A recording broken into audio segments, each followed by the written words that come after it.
přivítal na druhé dnešní dopolední besedě jménem Brněnské židovské obce a jménem spolku ŠTETL.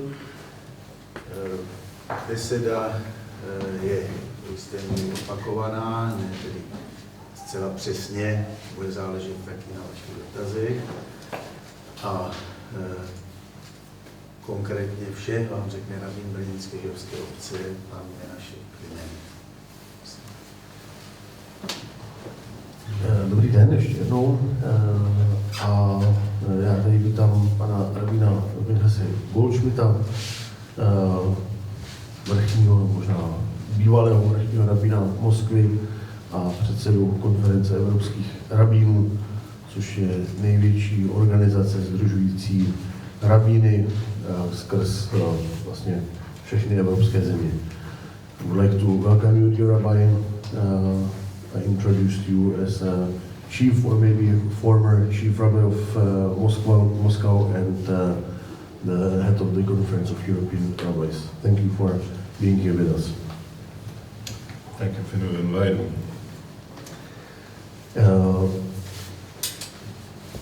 Na začátku, the beginning of the war in 2022, you were in Moscow.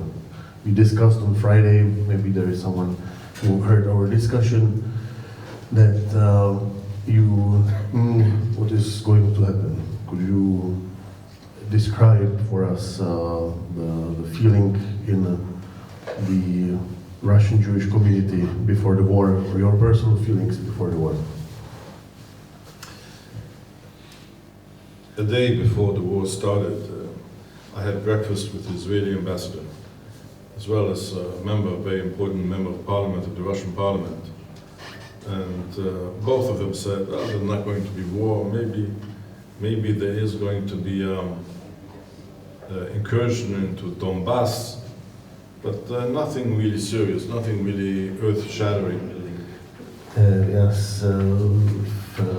Sama otázka, kterou jsem nepřeložil, byla, jaký vlastně bylo, jaká byla nálada, pocity, když vlastně začala před začátkem té války, pan rabín se nacházel v Rusku, a on říká, že vlastně v předvečer té války měl setkání s izraelským velvyslancem a důležitým poslancem ruského parlamentu a bavili se, oni říkali, žádná válka nebude, možná bude nějaká menší operace na Donbasu, ale válka nebude. And this was the prevailing attitude all over, also in Russia as well as in Ukraine. People thought that Putin was bluffing, and even let's say a person like Alexei Navalny, who is today the big leader of the opposition, is in jail. He also said, okay, don't listen to the threats of Putin. It's just gibberish.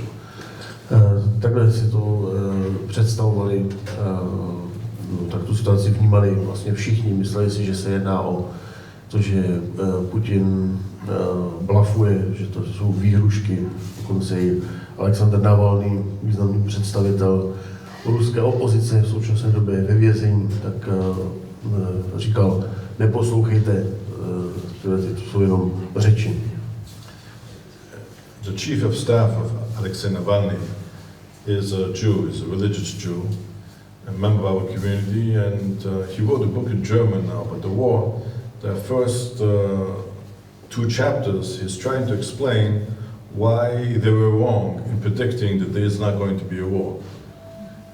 Ten vedoucí kanceláře nebo toho týmu Alexandra Navalného je dodržující náboženský žid, který teď vlastně vydal knížku, kde 2 kapitoly z té knihy věnuje tomu, kde se zmýlili, když nevěřili tomu, že válka začne.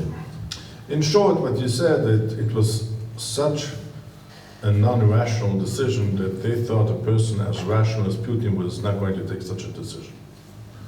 zdálo se, že v zásadě to vysvětlení spočívá v tom, že se zdálo, že to je naprosto iracionální rozhodnutí a někdo natolik racionální jako prezident Putin by se proto nemohl rozhodnout.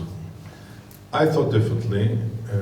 We're sitting with us here is the wife of the chief rabbi of Odessa, Mrs. Bax, is sitting with us, and her husband called me 2 weeks before the war, asking me what I thought, and I said there is going to be a war. You have to get ready. You have to organize buses to take the orphanages out of Odessa, and you also have to get some satellite phones in terms of in case the whole mobile system crashes. You have to get ready. There is going to be a war. Já jsem na to nahlížel jinak a byl jsem si jistý, že válka začne.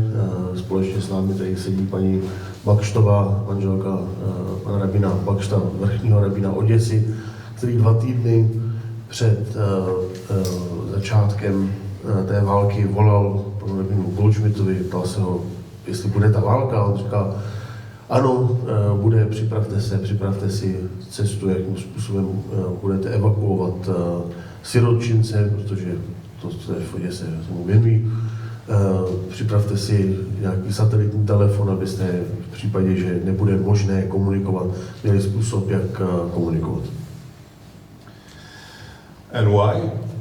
It was because there was a pattern here. The pattern started with the Munich speech of Putin, of again taking the stand that it is us, Russia, against the West, it's us, Russia, against the United States. It is afterwards the incursion into Donbass and into the Crimea. Putin, dictators, in order to stay relevant and popular, have 2 ways of doing so. Also, other politicians, either by making the life of every citizen better, or to sell them a dream, like recreating the empire.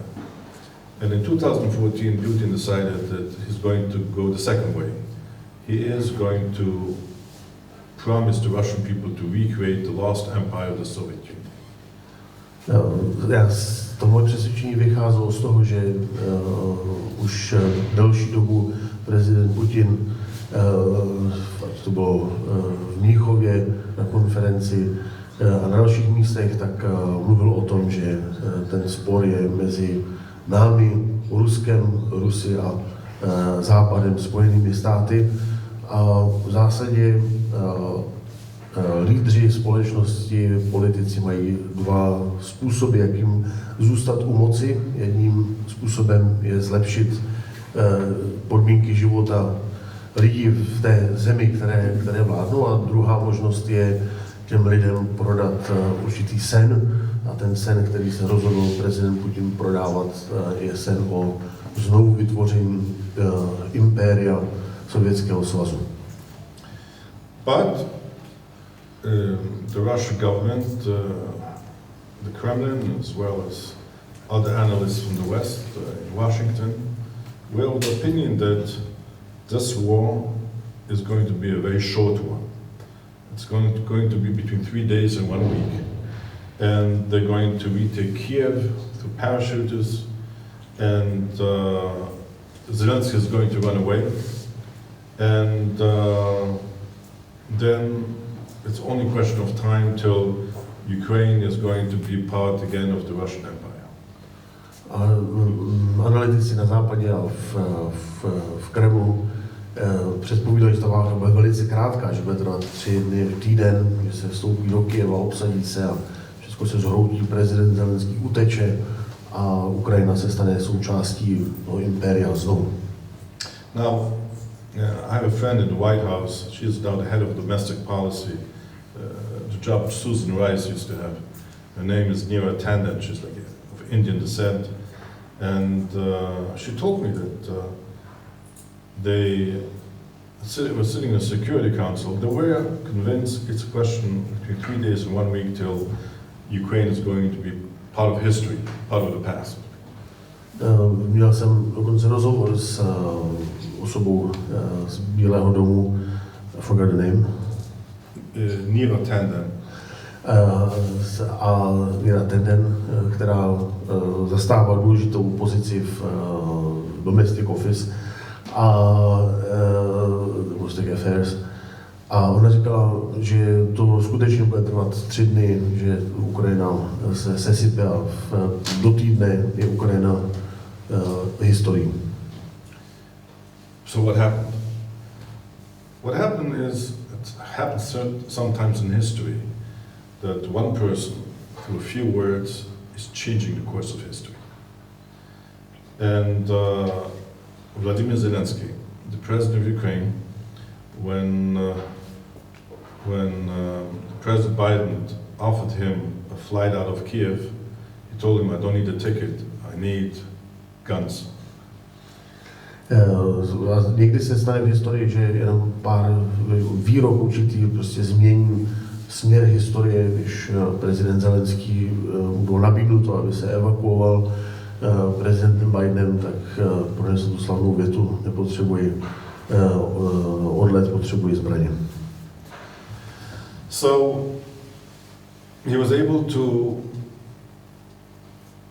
to get the public opinion in Ukraine to fight, get the public opinion in Europe and the public opinion in the United States to support the fight for the independence of Ukraine. Podařilo se mu získat veřejné mínění na Ukrajině, v Evropě, ve Spojených státech. Postavili se ty lidé za ten boj na Ukrajině. Now this was a huge surprise for everybody, for Moscow, for Washington, for the whole world. Moscow was in shock of the developments that Kiev was taken. The whole column of 40 kilometers of tanks and trucks are being attacked by javelin rockets, shoulder rockets from Ukrainian soldiers and being destroyed. And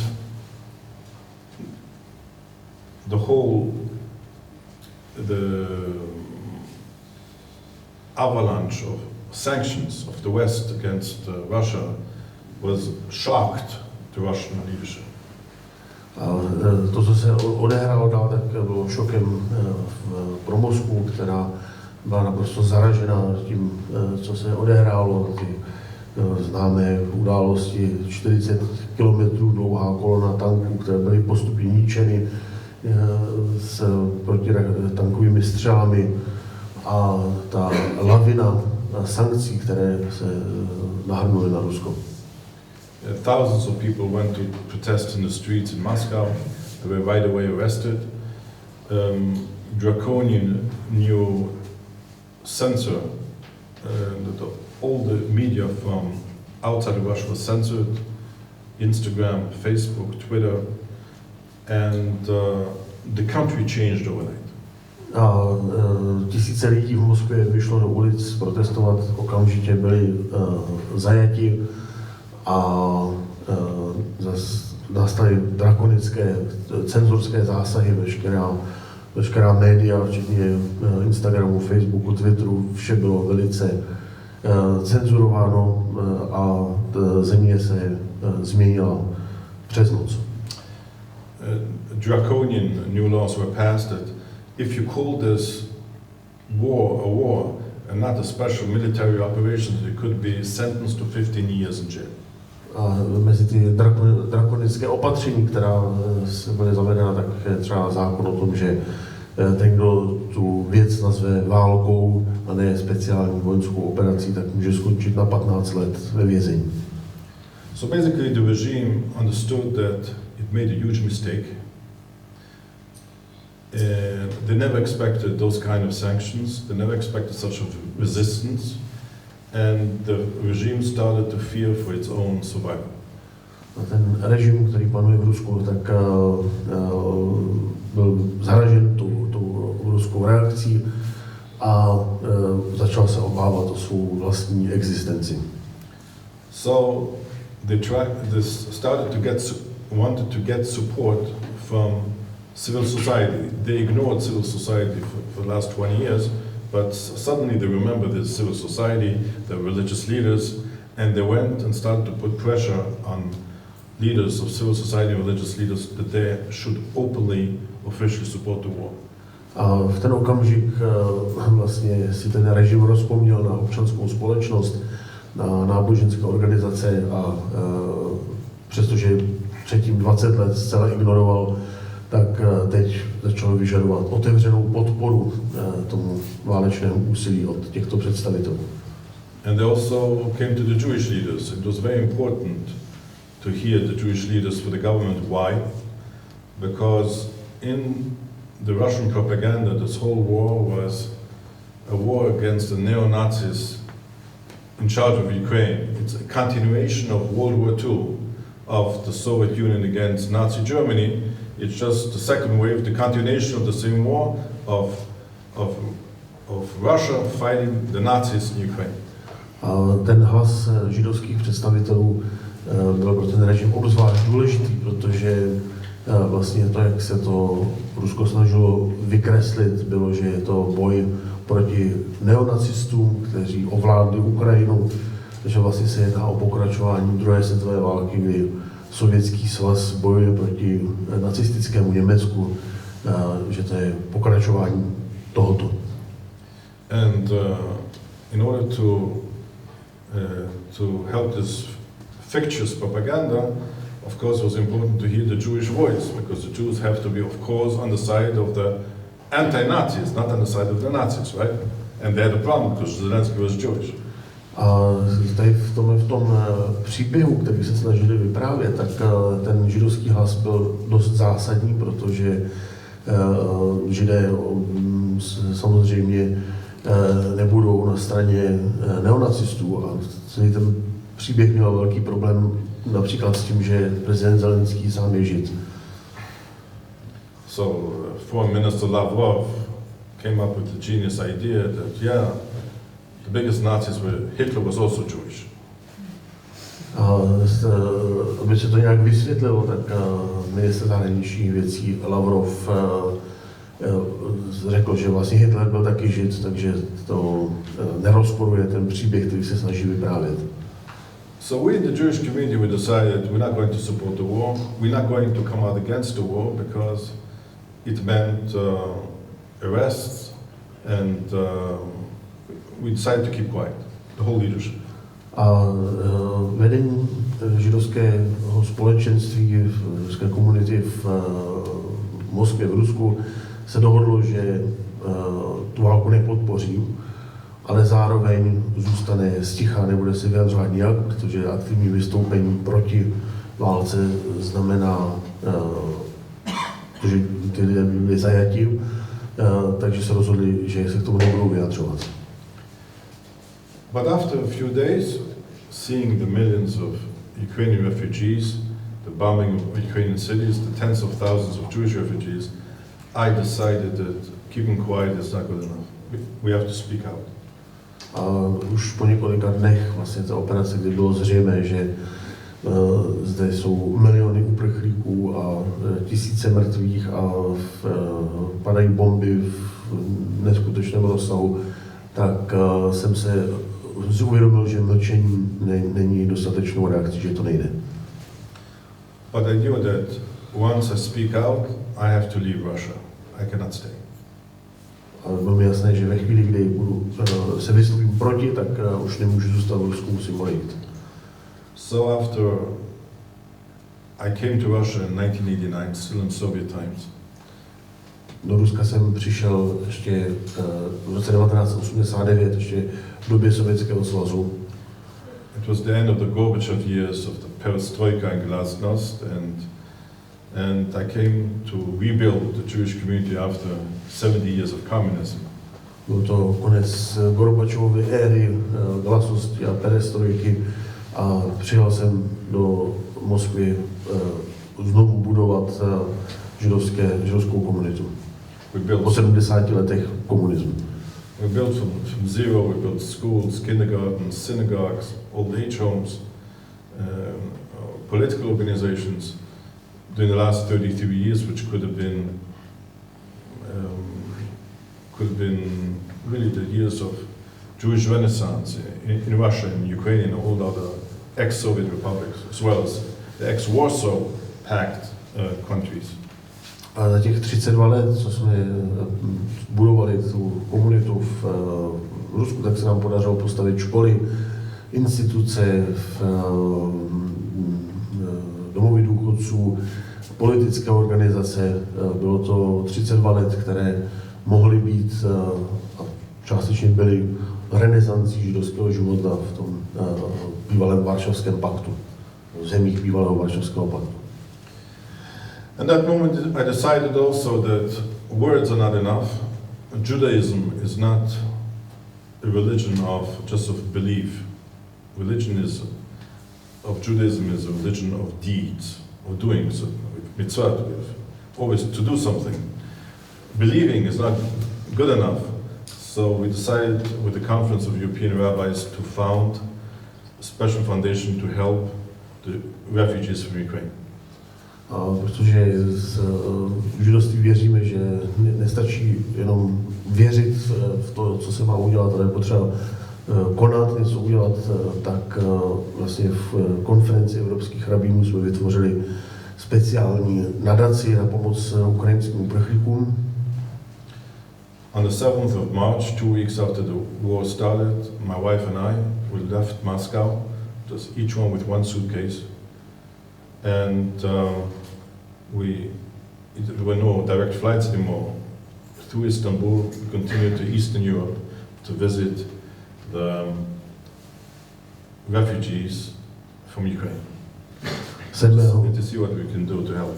7. března, 2 týdny po začátku války, jsem já a moje žena opustili Moskvu, každý jsme měli jeden kufr sebou a už nebyly přímé lety, takže jsme museli přes Istanbul a vydali jsme se do východní Evropy, abychom navštívili uprchlíky a porozuměli, jak je možné pomoct. So we wanted to start to visit the community of Odessa, which was at that time next to Constanza in Neptune, but the head of the Jewish community of Romania asked from the government, police, protection for me. Once the interior ministry heard that I wanted to come, says no, he cannot come, he's from Russia. A chtěli jsme navštívit vlastně oděskou komunitu, která byla už na cestách a rumunský rabín kontaktoval autority místní s tím, že rabí Goldschmidt přijede a ty se vyjádřili, že nemůže přijet, protože je z Ruska. This was the beginning where, like half a year later, the government invited us officially, and I met with the prime minister, with the president, in the parliament. We were received like royalty. But at that moment, the beginning, Russia, no entry. A to byl začátek vlastně té celé doby a v té době, kdokoliv byl z Ruska, tak prostě měl zakázaný vstup a nerozlišovalo se vůbec kdo a jak. O půl roku později pan rabín byl pozván oficiálně a přijat s královským přijetím, potkal se s premiérem a prezidentem země, už se to začalo více rozlišovat. So we went to Hungary, to Budapest, and to Warsaw, and to Vienna, and we saw the thousands and thousands of refugees in the hotels and in the stadiums. We went to the border, a train station on the border between Hungary and Ukraine, and I remember at this train station, maybe. Vydali jsme se do Maďarska, do Budapešti, do Varšavy, do Vídně a potkávali jsme uprchlíky, tisíce a tisíce uprchlíků ubytovaných po hotelích, stadionech a jednou jsme se vydali na hranice maďarsko-ukrajinské a tam na nádraží. And at the train station there were like 3 stands. There was one stand for the Catholic Church, one stand for the Protestant Church, and one stand for the Jewish community, and they were waiting for refugees to come out. And I thought to myself, if 70 years ago, during World War II, this would have been also the case, that, waiting for refugees. A na tom nádraží byly 3 takové stánky. Jeden byl organizovaný katolickou církví, protestanty, druhý a třetí židovskou obcí a čekali vlastně na ty uprchlíky, aby jim nabídli tu pomoc, kterou jim mohli nabídnout. A já jsem přemýšlel o tom, jaké by to bylo, kdyby se taková věc odehrála o 70 let dříve, kdyby byla ta situace, že by se přijímali uprchlíci. And at a later date, I went to visit Romania and the Odessa Jewish community in Neptune, and 1,200 people, 2 orphanages, schools over there. It was a very moving moment. A pak jsme se vydali do Rumunska, kde jsme se setkali s oděskou židovskou komunitou, která uprchla, evakuovala se z Ukrajiny. Bylo to 2200 lidí, sirotků, mládeže, dalších lidí. A to bylo velice dojímavé. We helped the refugee communities, we helped the communities in Europe to integrate the refugees coming from Ukraine. And I would like to say something very important now. A pomohli jsme komunitám v Evropě, pomáhali jsme uprchlíkům v jednotlivých komunitách a chtěl bych říct něco důležitého k tomu. With all the tragedy of this unnecessary, unprovoked war, the silver lining of this last year and a half was how Europe extended its hand and opened its heart to all the refugees from Ukraine, accepting millions of refugees, providing shelter, food, also free transportation, free medical support all over Europe. It's absolutely one of the most beautiful moments of Europe. To, co je třeba zdůraznit, a to, co prochází taková stříbrná linka tím příběhem, je vlastně ta ochota přijmout miliony uprchlíků, kteří přišli z válečných oblastí z Ukrajiny a kteří byli přijati, kterým bylo poskytnuta pomoc, aby měli kde složit hlavu, aby měli co jíst a to skutečně se dělo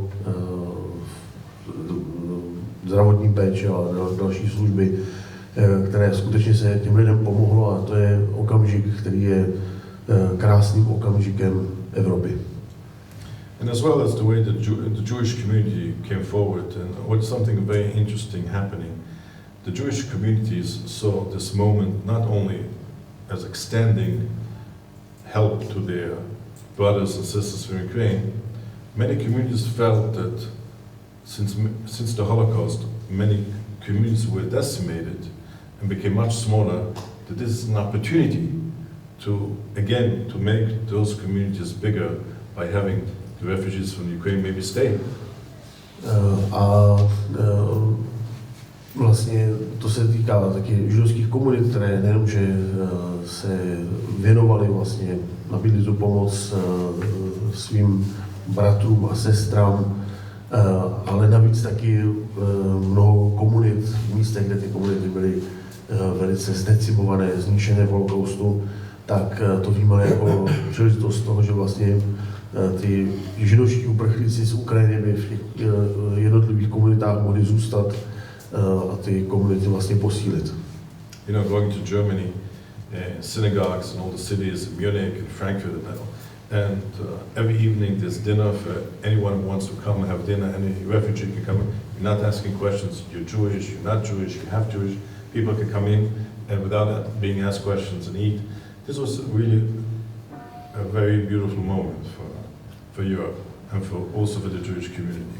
V mnoha komunitách, například v Německu, v Mnichově a v dalších místech, vlastně ty obce a synagogy pořádali večeře, kdy mohl přijít úplně kdokoliv chtěl, nepadaly žádné otázky, jste žid, nejste žid, prostě kdo potřeboval se najíst, tak mohl se toho zúčastnit a skutečně to je úžasný moment v Evropě.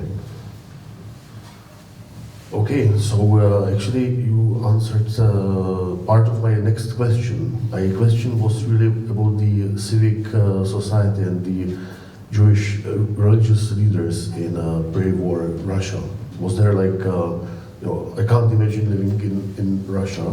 I never even visited, so it might be naive about the life, the pre-war Russia.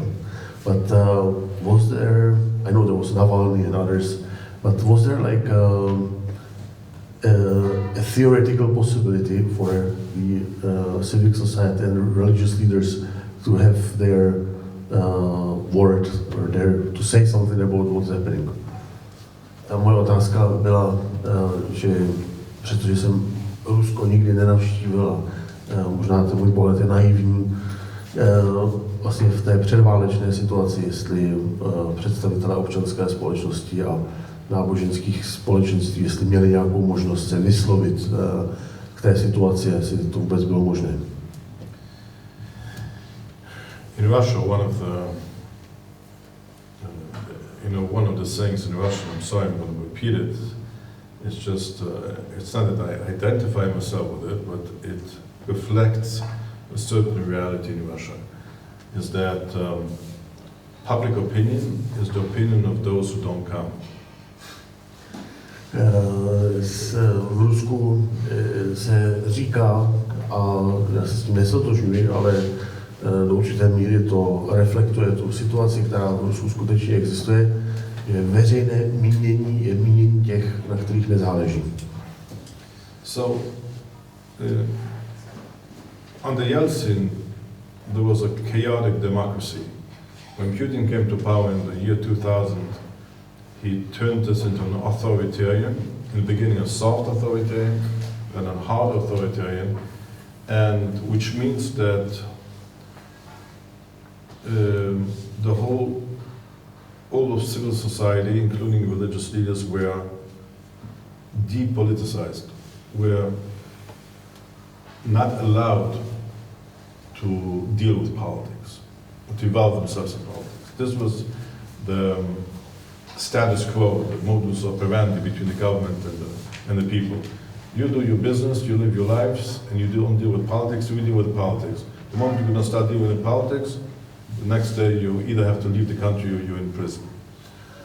Po období chaotické demokracie v době prezidenta Jelcina vlastně nastoupil k moci prezident Putin a ta situace začala přiostřovat k tomu totalitárnímu systému a součástí toho bylo, že právě tito představitelé občanské společnosti a náboženských organizací byli depolitizováni. To znamená, buď to byli sticha a pak mohli se věnovat své činnosti, anebo se vyslovili k něčemu. Ta politika bylo jasně naznačeno, že politika je pro politiky a ne pro tyto představitele.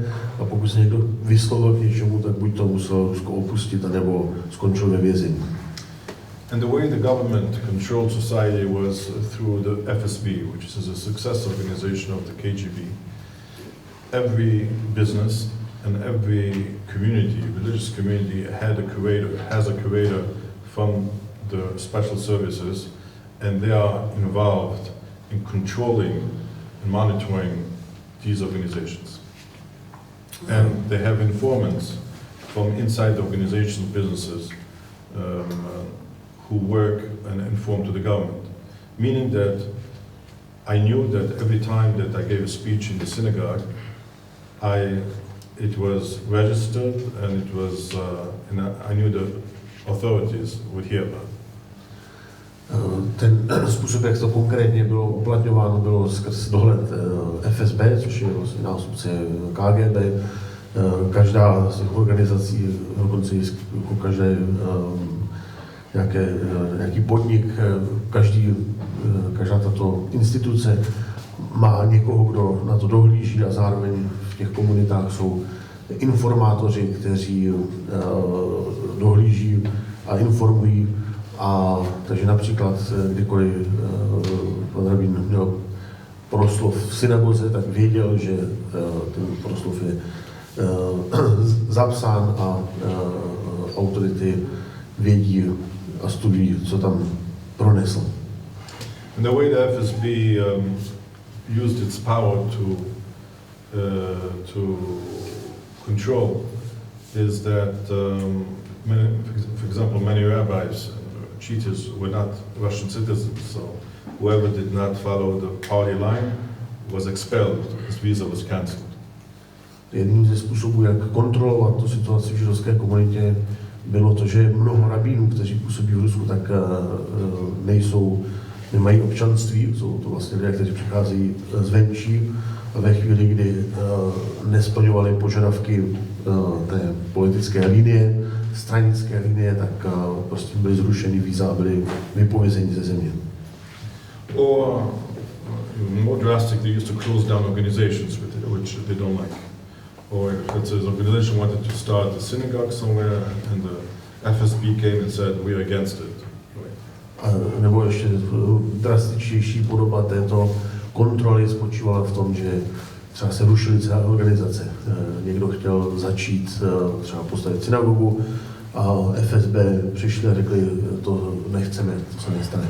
But I don't think I'm saying anything new. Maybe what I'm saying new that this is happening now. We're seeing with us is the chief rabbi Karol Sidon, and he can tell us in the time time of communist Czechoslovakia. This was part of daily life. A to, co vyprávím, tak není vlastně nic nového nebo neznámého. Sedí tady s námi pan rabín Sidon, který zažil období komunistického Československa. So, the question I'm asking myself is, some people talk about a regime change in Russia. Let's say there's going to be a regime change, but who says that it's not going to happen again, that the KGB is going to take full control of the country? And this is exactly what's happening now. So that's a very big question. A já se ptám sám sebe, otázka, jestli se změní ten režim v Rusku.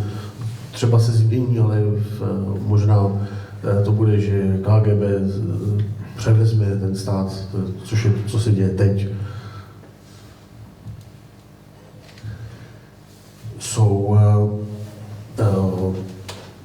Is there like many people from the Russian Jewish community that left Russia, or and more broadly, what is the opinion, or maybe different opinions of the Russian Jewish community in Russia today? Otázka zní, jestli jsou nějací Židé, kteří opustili Rusko, a ještě šíří ta otázka, jaké názory panují v ruské židovské komunitě. With me, a large percentage of the leadership left Russia, of the elite, of the Russian Jewish elite, and since the beginning of the war, I think 100,000 people of Russian Jewish descent left Russia, and we would say about 35% of the community left Russia since the beginning of the war. Společně se mnou opustilo Rusko větší část vlastně těch představitelů a elit židovské komunity. Celkově bych to odhadnul, že během toho období zhruba 100 000 lidí židovského původu opustilo Rusko, což je zhruba třetina židovské populace v Rusku. Those who stay behind, they have to toe the party line. My number 2 in the rabbinate in Moscow, he had to write a whole letter where he's disassociating himself from my views criticizing the war. I'm sure that he did not want to write this letter, that he was forced to write it. A ti, co zůstali, tak se musí vlastně podřídit té linii oficiální. Například můj zástupce, který zůstal v Moskvě, tak musel napsat dopis, v kterém se distancuje od mých názorů a kritizuje můj postoj. Jsem si jistý, že to neudělal z vlastní vůle, ale že k tomu byl donucen.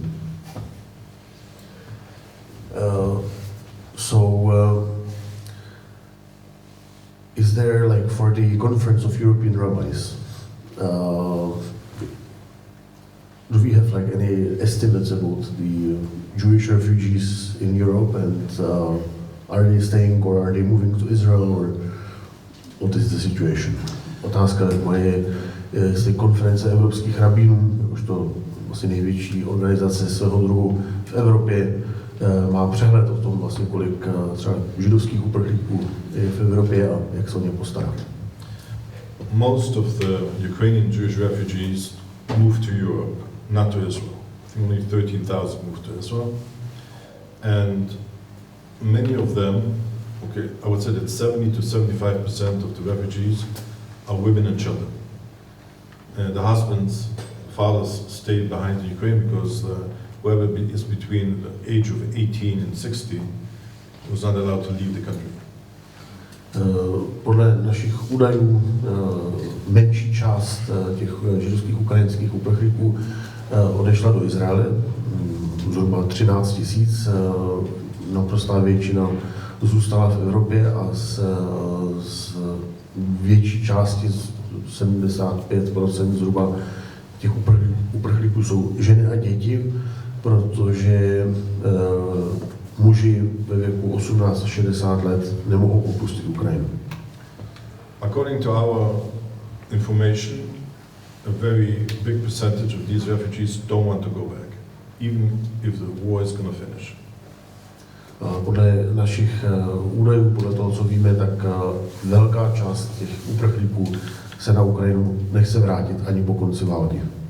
For example, about half a year ago, I spoke to 150 refugees who moved to Switzerland, to Basel, to Zurich, and I asked them, do you want to stay? What can I help you with? He says, help us stay.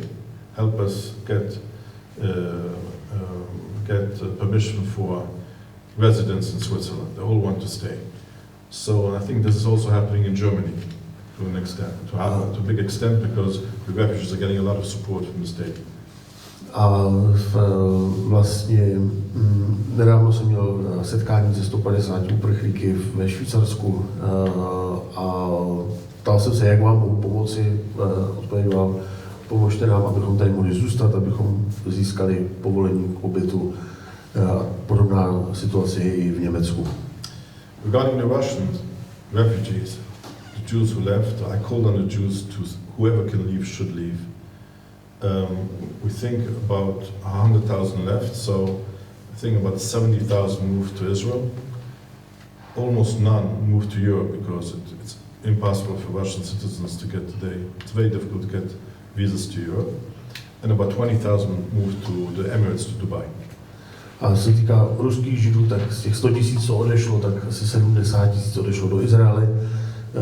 Velmi málo z těch židů, co odešli z Ruska, má možnost, nebo se dokázalo dostat do Evropy, protože je to velice složité pro ruské občany získat víza, takže třeba 20 000 skončilo v Dubaji a pak na různých dalších místech. And there are also thousands in Tbilisi, in Yerevan, in Baku, in Kazakhstan. A tisíce jsou rozsetí po všech těchto možných místech, které tady zazněly. There is a sphere now with the draft, with the mobilization, which is continuing, and with the rising anti-Semitism and the economic sanctions, and with the repression, and with the fear that one day the border is going to be closed. So there's a lot of fear among Russian Jews. A mezi ruskými židy panují obavy vlastně z mobilizace, z odvodů do armády, z ekonomické situace, z rostoucího antisemitismu, represí a obava, že jednoho dne hranice prostě budou zavřeny a už nebude možné vůbec odejít. So in our previous discussion on Friday, should take some questions from there. yes. Okay, so we'll take the questions from the people. Pokud se chcete zeptat otázky, prosím, ptejte se. Někdo otázku? Jak já? Ano. Já si dokážu představit vlastně jako tu situaci, jaký je pan rabín teďko. Já v tom 68. roce jako mnohem mladší jsem vlastně jako, když tam přijeli ty tanky, tak vlastně jako to byl pro mě vlastně jako šok v tom, že vlastně jako to je ty naděje, které člověk vkládá vlastně jako do své práce, nejenom do své vlastní, tak najednou vlastně jako ty tanky to setřely.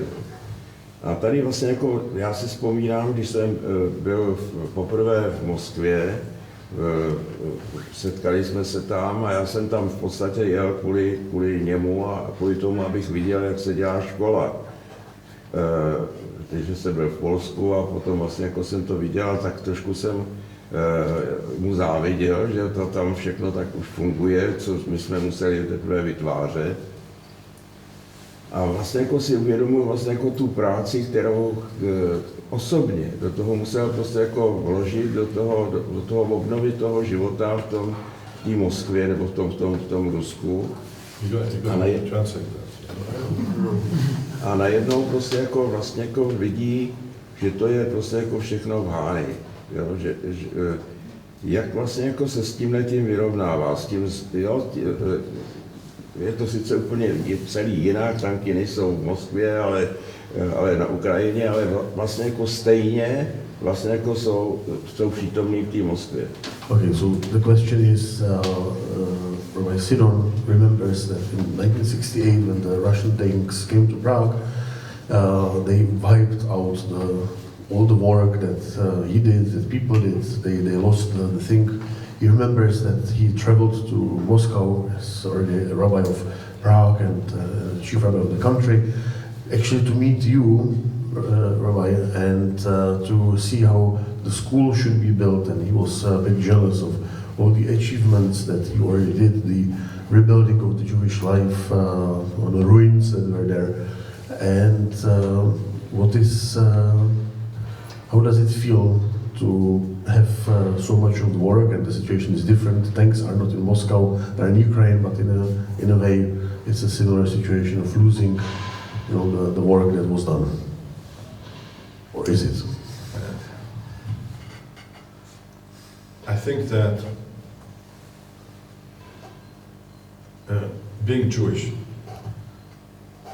being the spiritual and physical descendants of Abraham, founder of Judaism or the Abrahamic religions, and Abraham, the first time that God speaks to Abraham is Lech Lecha, go. You have to go, leave your homeland, leave your family, start from scratch in a different country, which I'm going to show you. You don't even know where you're going. And I think this has been the story of the Jewish people since the beginning, since the Abrahamic times, that we had to, from one day to the next, we had to pack our bags and start our lives from scratch somewhere else. And we've done this again after the Holocaust, we've done this after communism, we've done this, but being less historic and poetic, my basic mandate and work during the last 30 years was to reconnect the Jews of Russia, of the Soviet Union, with the rest of the Jewish world, with the world community, with the Torah, with Israel. And all those connections we have created, these are continuing, this didn't get lost. And all those people we touched, wherever they live, if they live today in Dubai, or in Tel Aviv, in Jerusalem, or in New York, they are connected, and the work is continuing. So I think that if we look with, maybe buildings are lost, but the souls are there.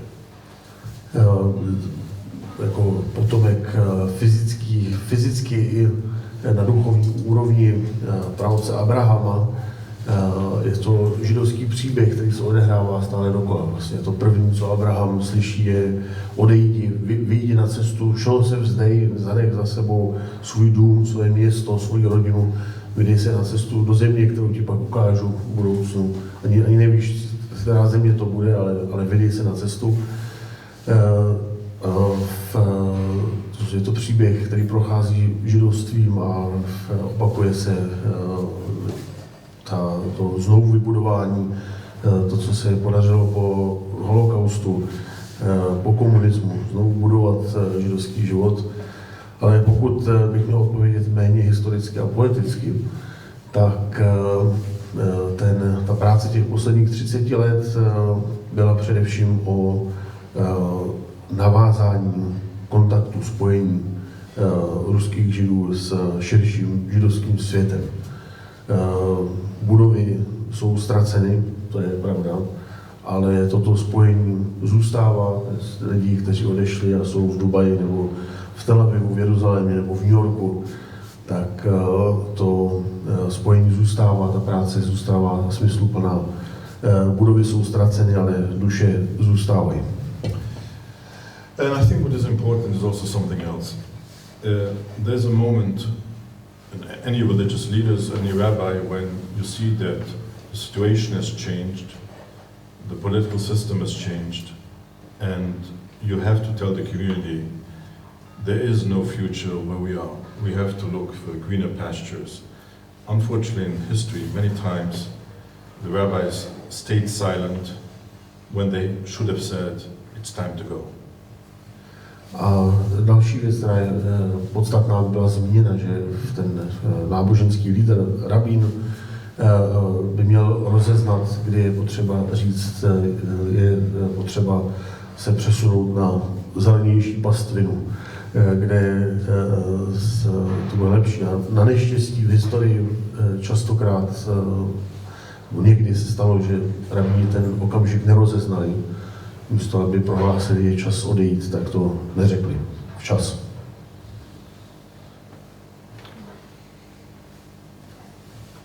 Chtěl jsem se pana rabína zeptat, jak vnímá vlastně oficiální politiku Izraele ve vztahu k podpoře Ukrajině, protože tak, jak získáváme informace, tak oficiální vyjádření vedení Izraele vůči podpoře Zelenského je velice opatrné.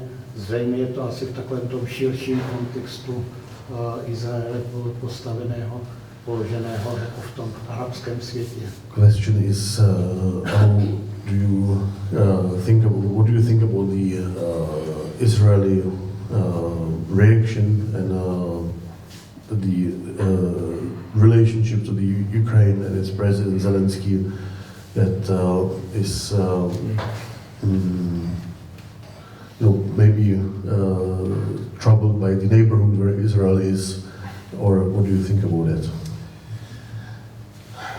Israel is in a very difficult place. Number one, I would say that between 70 and 80% of Russian speakers in Israel, now we're talking about Russian speakers in Israel, that's 1.2, 1.3 million people in Israel today. It's I think 15% of the population. 70 to 80% support Ukraine, even those who came out of Russia. Izrael se nachází ve velice složité situaci. 70 až 80% ruské židovské populace v Izraeli, což je zhruba 1,3 milionu lidí, 15% izraelské populace, podporuje Ukrajinu. A to dokonce i ti, kteří opustili Rusko v současné době. Not because Israelis feel closer to Ukrainians than to Russians, because if you look at the Holocaust, for example, during the Holocaust, the Ukrainians, there were many more collaborators with Nazi Germany than Russians. But they feel more with Ukrainians because Ukraine was attacked. A small country was attacked, was a big country, and it's a parallel with Israel being attacked by all those Arab countries around. A tady ta podpora nevychází z nějakých sympatí vůči Ukrajině nebo nesympatii vůči Rusku, protože vlastně ta historická vzpomínka na druhou světovou válku a holokaust je něco, kdy bylo mnoho Ukrajinců, kteří kolaborovali s nacisty. Nicméně je to spíš založeno na tom, že Ukrajina byla napadena, ten malý stát napadený tím velkým státem a lidé v Izraeli to hodně cítí podobně své vlastní situaci. However, Israel has two problems with Russia. One is Syria, where Russia controls, and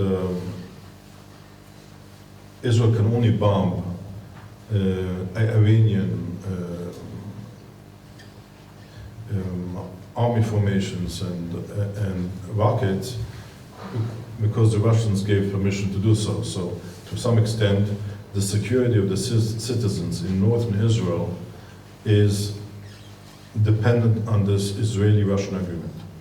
A dalším okamžikem je to, že aby Izrael mohl likvidovat iránské vojenské formace v Sýrii, tak vlastně potřebuje, aby Rusové do toho nezasahovali a Rusové mají vojenskou přítomnost v oblasti a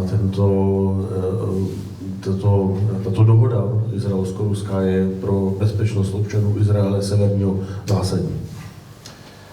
And there is the remaining Jewish community in Russia, which I would say today the security of this community is hostage to the Israeli-Russian relations. A navíc ještě další věc je, že Židé, kteří zůstávají v Rusku, tak jsou vlastně rukojmí vztahu Ruska a Izraele. So,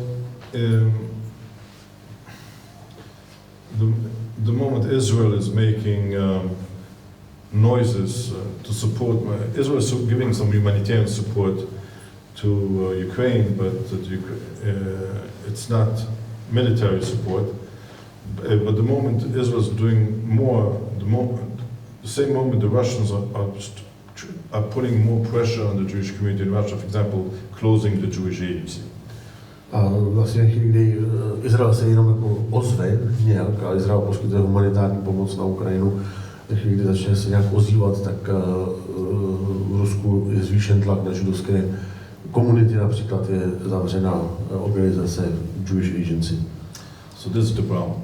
A to je ten problém. Vážení přátelé, děkuji panu rabínovi za úžasnou diskuzi. I would like to thank you for this debate. It was very interesting and it's a real honor and pleasure that we could discuss. Thank you again. Thank you.